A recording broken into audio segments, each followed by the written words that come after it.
Mike with Navigation Nowhere. I live in the green bus, 2 down right there. I have been living in my bus for over 2 years now. I bought that bus about 3 years ago. It took me 9 months to convert that one. And for the past 2 years, I've just been traveling around the US. I live completely nomadically. And over those 2 years, I've done about 50,000 miles. I've worked on probably well over 30 buses around the country, helping people get through their own conversions.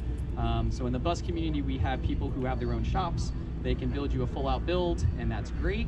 But not everyone can exactly get to those locations or afford that. So what I do is I travel, have a good old time, come into your backyard and do fun projects.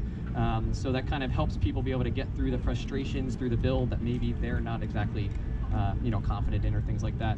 So today, I wanted to just talk about a little bit how to exactly find a bus and buy a bus, because that's one of the big questions that people always ask is, I really want to get into the bus life, but I really don't know where to buy one. They don't really know what to look for. And I've seen a lot of people buy buses and then end up putting them back out in the market because they bought the wrong bus for them. Or they buy a bus, they build it out, they're just about to get on the road, and they realize, man, this thing is huge. Why did I buy a 40-foot school bus? I don't need it. So there's a lot of things that go into just finding the bus and finding the right bus for you. So I have this really nice note card that's going to keep me on track so I can say all the important parts and not miss anything. So essentially, what I like to tell people is there's really 3 main parts to looking to buy a bus. The first thing you're going to want to look for is the body length and style in which the buses, are out there. A lot of us, probably the last time we were in a school bus is either at this festival or before that when you were in high school or something. So and I know the last time I was in a bus when I first looked at mine was back in high school, and I didn't really know much about them, the different body styles, the different lengths, and really what was the difference between them. I did exactly what I suggest none of you do, which is I bought the first bus I saw and just started. I got really lucky, I'll say, with exactly the bus I would have wanted, but that was complete luck. So don't buy the first bus you see typically unless you've done your research and you know that that's exactly what you're looking for. But with that, the second thing that I suggest people start looking at is going to be kind of the drivetrain options, something that a lot of people feel scared about, but it's something that's really important to at least research a good bit, because you can really go into a bus and get something that's going to be completely wrong for the type of travel that you actually want to do, because buses are made pretty similar to cars in which you have things that are made for mountains, you have things made for highways, you have things made to pull really big loads, and you have things that are just meant to go down a city block, drop the kids off, and come back. And you want to make sure you get the right bus for what you're actually looking to do. The last thing that is probably the most important thing is going to be the condition of the bus, the condition of kind of the body and everything. So starting with the first one, which is just body length and style, the most important thing that's going to tell you what body length and style is correct for you is going to be kind of asking the question, how do you see yourself living this lifestyle? Do you see yourself living like I do, where I travel 50,000 miles in 2 years and I'm all over the place and just popping around states all the time? Or are you like some other people that are here in buses who maybe stay in campgrounds full time and they maybe only move once in a while? Are you going to be trying to go to national parks? Are you going to be trying to just kind of go visit friends and family and work full time at a job? All those things are going to matter because, for instance, if you're me in a 37-foot school bus, I'm not driving through Glacier National Park. They've got a 21-foot length restriction. So if you're planning on taking that bus through a bunch of spots and backcountry locations out west, you're not going to make it. You're going to need a motorcycle, you need to tow a car or something of that nature. So if you're kind of like, I'm a young person, or maybe I'm a young couple and I just want to go on that great road trip and have my home with me, you probably aren't looking at the longer bus bodies because it's not actually going to get you where you want to go. Now, if you're a family of 4, I highly suggest you don't do that and you go for a larger bus because you might drive yourself crazy. But in that case, you can start looking into kind of the longer body buses, which can go anywhere from, we have down in the 20 foots all the way up into a 40-foot, styles in which you can then play with. With that, you're going to get in different interior lengths. So some things to consider with that is if you have a bus like mine, which has a dog nose front, you're losing space on the interior because of the engine. Whereas if you go with this like white one right here that has a flat nose, that one's gonna have a lot more interior space because you're not losing that space up front in body length, and you're adding that to your interior square footage. So that's just something you want to think about in terms of, hey, am I looking for a lot of space? Am I looking for maybe you know, the dog nose style and that front engine, maybe easy access engine, but I'm willing to give up maybe that 5 or 6 feet and that whole front compartment, but I'm still having the longer body style. So, you know, some things just to kind of think about in terms of when you're going into your build, what you're actually going to be looking at. With the different body styles, the flat noses, unfortunately, most of the time are going to have 2 or 4 wheel wells, 2 in the front, 2 in the back, which are going to be something you're going to need to build around. You usually are going to put them in cabinets under couches or things of that nature. But if you get a flat nose, you're going to be dealing with that. In my bus, I don't have front wheel wells because, of course, they're in front of the actual windshield. I only have to deal with the rear ones in my school bus. You can find buses without wheel wells at all. They do make, you know, flat backs where the wheels are actually not in wheel wells at all. But they're just something you got to think about when you're going into your build. You're like, oh wow, this is going to be great. I'm going to put this nice open concept right here, and then there's like, boom, a wheel well. And you're like, well, that's not going to be very helpful. That's going to be right in the middle of my living room. So, you know, when you're looking at buses, you got to think about a bit about your design, how you're trying to build it, how you're trying to travel to kind of get around. Yeah, let's look at the list.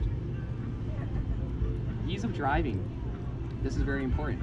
So if you're trying to drive my school bus, you have a 26-foot wheelbase, which means when I'm down here in Florida with these weird like 2-lane like turnaround U-turn things, I'm not making that U-turn at all. I'm doing a 3-point turn because there is no way I'm making it with my wheelbase. Whereas this lovely friend of mine in this white bus was right behind me, and he did that thing totally fine because his wheelbase is 16 feet. So for him, he's able to get around and make those turns in the ease of driving and what you're comfortable with. So for me, I'm always doing the K-turns. I'm always going to the back of the parking lot and making a big, nice wide one, where if you have some of the smaller wheelbases, it's going to be a lot easier to drive, a lot easier to get around, and maybe even to anyone who's looking to kind of maybe go out west on some of those backcountry roads, those, you know, switchbacks are going to be a lot easier with that wheelbase than say with my wheelbase, because I'm kind of cutting the edge, always wondering if I'm going to go over that, you know, wonderful cliff edge on that switchback, and just taking it nice and wide to be nice and safe. So if you're really worried about driving and you're like, man, I want to get myself a school bus, but I don't know if I can drive that big thing, 2 options. 1, get a short wheelbase. 2, go rent a big rig. Any big U-Haul, rider, truck, all those things, go rent one for the day and drive it around and have a good old time, because you're essentially going to be driving a fairly similar vehicle to a school bus, and it's going to give you that high body ride. It's going to give you a longer wheelbase, and you're going to kind of get the feel of if you can even drive a big school bus. If you can't, I don't think there's any over on this side, but there's some school buses back there that are down on the van chassis. School bus bodies on van chassis, it's essentially the same thing as a Sprinter van or anything else, the same style. It just got a bus body on it. So if you're not comfortable with kind of the big buses and kind of driving that thing around, you can always go down to the really small ones. It's going to take away your interior space, of course, but you're going to be having a much more comfortable ride. Those things, I mean, if you drive a truck, I'm pretty sure you could hop in one of those pretty quick. So it's really something to think about, depending on your lifestyle. If you're kind of trying to go out west, or if you're trying to just drive around in parking lots, do you really want to have to go around the curb or bump the curb, or, you know, just try to be able to get around? So yeah. So yeah, another thing about buses, I was just talking to these guys down here about it, interior space. So not every bus is created the same. You may look around and they're all like, wow, they're all school buses. Yes, but they're not all created the same. My bus has a 6'4" interior depending on manufacturer, size, body style. So if you walk into my bus, you have a 6'4" interior. If you walk into some of these other buses, you might have a 5'10" interior. And that is all simply just because of the manufacturer building a different body style. Now, with a lot of buses, you can find similar body make and models of years with different body styles. For instance, my bus has a bump up above the driver's seat. So if you were to walk around and see it, the body line goes like this, which essentially means I'm having a higher ceiling. They make the same exact bus that goes like this. I don't know why. It's not good for conversions. Unless you're doing a roof raise, that is not something you want to look at, because you're giving up just square footage and height room. That doesn't make any sense. Like, you might as well just go find another bus that has the right interior height, because they're out there. So a lot of times I see people, they call me and they're like, hey, you know, I don't know why my bus doesn't have the same interior height as you. I bought one, you know, I was really looking for that, you know, nice big headroom. And I'm like, well, what bus did you buy? And they're like, oh, I bought the same one as you. And I'm like, I don't look anything like mine. It's got the bump down. So it's just something to think about. If you're looking to do a roof raise, which I don't think there's any at this festival, there might be, I think there's one in the back that's being converted currently, which essentially means you're just literally raising the roof of the bus. You could use those buses because you're going to be changing the roof anyway. But if you're not looking to actually go into that process, just go find another bus. You're going to be a lot happier with just getting the headroom you want rather than just buying the first one you see just because it's available right next to your house. So definitely something to think about. If you're a taller person, I'm not super tall, but I still think about it. So the next scary, most frustrating part to most people is the drivetrain. So at this point, you have decided, yes, I want a short bus, or yes, I want a long bus, I want this headroom, I want this body style, flat nose, whatever. You've made that decision, you know what you want, and you're like, yeah, well, what engine do I want? Well, what transmission do I want? I know nothing about this. I knew nothing about this either when I started. I had a really good friend who was a diesel mechanic, and I just pretty much picked his brain for forever, and he's still friends with me, but you know, just picked his brain. I still call him all the time, and essentially it can be really scary because most of us, I would imagine, have not worked around engines, especially diesel engines, especially big rig engines. I never did before I bought a school bus, so it's not exactly the most familiar thing, but it doesn't really have to be, because it does matter what engine you get, because there are some bad ones out there, but it doesn't matter that you need to be an expert in it. All that you really want to think about is what kind of lifestyle you're trying to live once again, because the different types of buses are made for different types of environments and different types of situations. Some buses are made for cities, some buses are made for highways, some buses are made for the Rocky Mountains, some buses are made for Florida. And what that essentially means is that there's different types of gearing and different types of powertrains that are meant for those different locations. And I'm probably, once again, losing people who are like, I don't know anything about powertrains. You don't need to. All you need to know is just kind of the difference between a bus that is meant to go on highways and a bus that is meant to drive down city streets or up mountains. For a good example, my bus, when I first bought it, was from the Poconos. Don't buy any bus from the Poconos, they're very bad. But I bought it from the Poconos, first bus I bought, remember? My bus had a very, very low gear ratio in it. My bus would max out about 50 miles an hour, and I got like 5 miles per gallon. And I'm like, yay, not that great. So what I ended up having to do was switch out my rear end, and I put in a 433, which is essentially a highway, more of a high-speed gear. It's going to get you, I don't know, I won't go into technical stuff, but essentially it's going to give you more highway speeds. It's not, lowers your torque, you're not going to be pulling up mountains as fast, but it gave me a much higher top speed, and it gave me a much better gas mileage. The thing is that I spent $2 grand in doing it myself and my time and effort of switching that. So what I could have done was just bought a bus that already had a 433 in it. So simple. So it's important to know these things, and just kind of the idea that there's buses made for different situations, because you can save yourself a lot of time and money by just simply buying the right bus.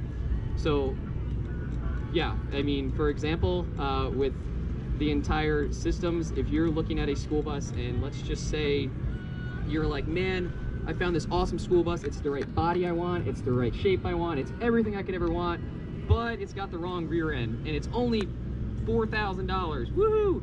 No, it's actually $6,000 because you're throwing in a $2,000 rear end if you do it yourself. So that purchase price isn't $4,000. You know that you're going into it with that higher price. So what you could do is just go find another bus, because there's a million out there, that already has that ratio, buy that one for 4 or 5 grand, and you're not spending the extra time and effort switching out all the different parts and ratios and things that a lot of people already don't really know about or are comfortable with. So it's better to just take the time to find the right bus than to just buy one and then have to deal with it later. Because a lot of times people already are frustrated with just trying to figure out how to do the full conversion and deal with the metal. We don't want to also throw on top of it the drivetrain and having to switch things out. And usually if you buy these from auctions, you buy them from dealers, you can talk to the people there. They're going to know the numbers, they're going to have the badge numbers for the stuff, so you can start actually educating yourself and knowing when you're going to talk to them and ask them these questions, because they're going to know which buses are which, where they're manufactured. I mean, all the auction and dealer houses, they've seen every single bus body probably out there. They have them come in and out all the time, so it's just something that you want to really ask when you're doing it, because you don't want to necessarily go spending that money and then knowing right after that you're going to be diving right into a whole nother expense. So yeah, another fun thing is finding a bus with add-ons, I'd like to call it. So just like, you know, say a Honda Civic. You have a basic model, you have a really, really nice model, and you have models that come with heated seats, and you have models that come with, I don't know a car, a radio, I don't know. So just like that, there are buses that come with different things. If you've noticed down in Florida, a lot of buses have air conditioners. That comes standard.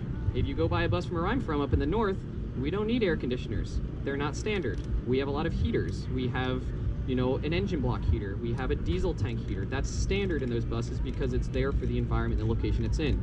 So if you're someone down in Florida, which I'm sure all of you are, I want air conditioning and I want it to run while I'm driving and I want it off the engine, don't buy a bus from New York.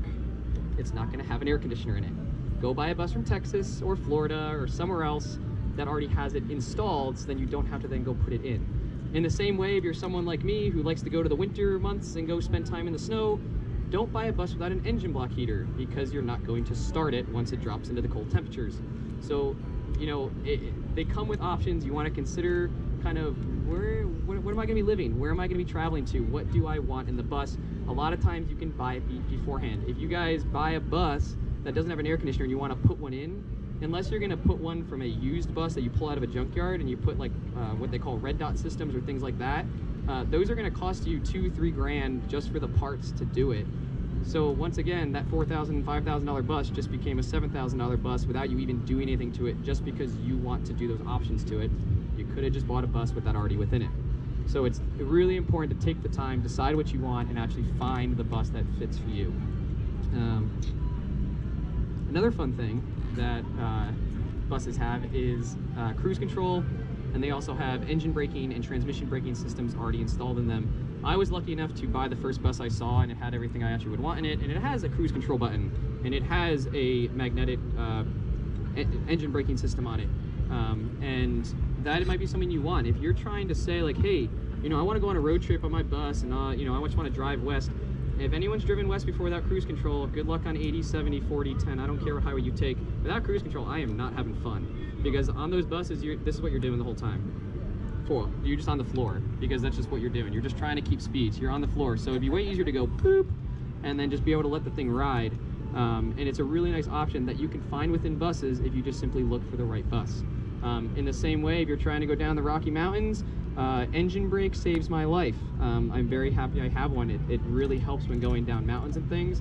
That's going to be a bus you want to look for if you're planning on doing that type of terrain, because a lot of times if you're going down those mountains, you've never used air brakes before, you'll learn very quickly that downshifting is going to be very important, and that engine brake is going to save your life in a lot of times, because it's going to help you kind of slow down going down those mountains. And once again, I got really lucky and bought the bus with those already in it. So it's something that I've really come to appreciate, and that I really don't think I'd buy a bus without those at this point. So if you're looking for buses, if that's important to you, don't buy one that doesn't have it, because just keep looking and find one that does. There is a bus with all these different types of combinations. You just got to find the one that fits your lifestyle and what you're actually looking to do. So yeah, the next thing would be the condition of the bus, which can be one of the biggest questions besides drivetrain that you can get, is that, hey, I went to go look at this bus and it looks really good, should I buy it? I get that email like probably 5 times a week. Like I get a photo in my email, it's like, can I buy this bus? Is it good? I'm like, I don't know. I mean, it looks nice, it's yellow. But the thing is that you really need to actually go look at the condition of it, because the one thing you can't really change about your school bus is the body of the bus. You can rip the engine out and put a new one in. It's going to cost you a lot, but you can do that. But you're not going to be able to change without a ridiculous amount of work the I-beams and the ribs and the sheet metal and the wheel wells. All of that is a lot of work to start playing with, especially if you don't know how to do metal work, or you don't necessarily want to pay a fabricator to come in and do it. So you really want to take a good look at the body of the bus, because that's something you can't change. You wouldn't go and buy a house that has a crappy foundation, you'd go find one that has a good foundation. So don't buy a bus that has a rusty foundation. It's the same thing. And unfortunately, we don't have house inspectors who are going to come tell you that it's got a cracked foundation. You've got to look at that yourself. I bought that bus from the Poconos. The Poconos use salt on their road. I spent 3 months doing rust work. Don't do 3 months of rust work. I regret it. I learned a lot, and I'm very happy that I learned that, but I could have saved myself 3 months of my build time by just not having to do all that rust work. So if a lot of you are thinking like, man, I want to build a bus, what's my timeline going to look like? You can cut a whole bunch of time out right there by just not forcing yourself to do the work that you could have just bought another bus to avoid it. So when you're looking at buses, you're going to want to look for the condition of the buses. Now, when I say that, I'm not just talking rust, which is going to be found underneath the body of the bus, typically wheel wells, around the window seals, things like that. You're also going to be looking at maybe the engine and where it was serviced. Buses are used all over the country, and not all of them are serviced the same. So some buses are going to come from districts where they maintenance the things every 2 or 3 months. You're going to come from districts where maybe they are not taken care of maybe as good, but they're still hitting standards. Find out where the bus came from. Try to get service records on it. Try to see exactly how the bus was maintained during its time in service, because that's going to tell you a bit about, was the oil changed on a regular schedule? Maybe it wasn't. Maybe it was owned by a church camp after it came out of a school district and it wasn't maintained then. The whole history of the school bus is going to tell you a lot on what is the quality of upkeep on this thing, and how can I kind of expect it to perform in the future. Because bus engines, I mean, they're made to go for a very long time if you take care of them. If you don't take care of them, they're not going to really perform well for many miles. I've been in my bus for, like I said, 50,000 miles. I've got about 230,000 on the engine now.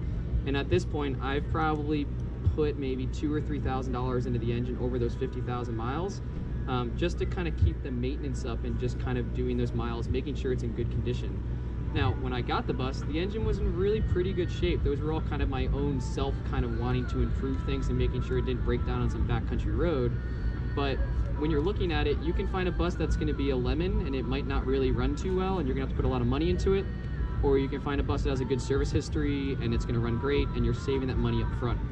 So once again, it kind of comes back to that thing of, you can buy the bus for this much money, but I can guarantee you right now you're going to be spending this much money right off the bat because it's not actually the right bus for you. With that, we have the wonderful, thing of condition of tires. A lot of times people go in and they're like, oh man, this bus is perfect. It's got the body, it's got the drivetrain, it is everything I'd ever want, and those tires are trashed. Well, unfortunate news is that really awesome bus for this price just went up to here because a new set of tires for these rigs are going to be costing anywhere from cheap tires, which I don't suggest you get, anywhere from like $2,000 up into the 3-4s for really, really, really good tires. Now, if you're buying these things and then you have to drop that money into tires, once again, your purchase price just went up a lot higher. So if you find the perfect bus and it is everything amazing and you're like, man, this is it, but the tires are bad, either one, talk to the dealership or whoever's selling it and see if you can work out a deal in which maybe you can get tires that can work on it, or walk away, because you're going to be putting the money into it and there's another bus somewhere out there that you can get. So it's really not worth rushing the decision to get the bus when you're going to be going into it and then knowing on the back end you're immediately throwing this money into it. I've seen a lot of people do that where they buy it, they have it great, and the tires are bad, and then they're like, hey, where can I get tires? And I'm like, oh, like go over here and find that. And then I got another phone call, how much do they cost? Wait, what? Are you kidding me? And I'm like, well, I mean, yeah, that's what they cost, and you have to get them because you're driving the thing. So yeah, I'm sorry, you're spending that money now. So that goes into your budget. So if your total build budget is $15,000, $20,000, $25,000, you just upped that budget where now you're not spending that on solar, you're not spending that on water systems, you're not spending that on the things that you actually want to put inside of your home. You're spending it on things that you could have just avoided by buying a different bus. So yeah, with that, I just want to remind people that when you're buying school buses, you're buying your home. So take the same diligence of when you're buying a house to when you're buying your bus, because essentially, like you're saying before, the foundation is the only thing you're not going to be able to change because you're buying that body, and you're not going to take the body off and put a new body on. You're just going to go find another bus. So it's just something really like, I don't know, I just see a lot of buses get bought and then resold on the internet because people just end up buying the wrong one that either is not the right length for them, it's not the right drivetrain for them, it's not the good condition, and then they end up spending so much time and money during their build to actually get through the process. So with that, I don't know how much time, or we have a little bit of time. Yeah, so I wanted to also just open it up to questions in terms of condition, looking to buy buses, and things of that nature.